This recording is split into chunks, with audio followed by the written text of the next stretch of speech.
Pagkilala sa sarili. Isang 15 taong gulang na babae ang nagtanong, paano ko ba maihahanda ang aking sarili para sa isang makabuluhang buhay? Ako ay ako.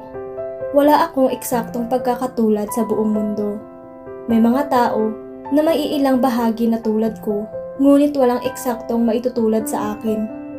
Sa makatuwid, lahat ng lumalabas sa akin ay tunay na akin, dahil ako mismo ang pumili nito.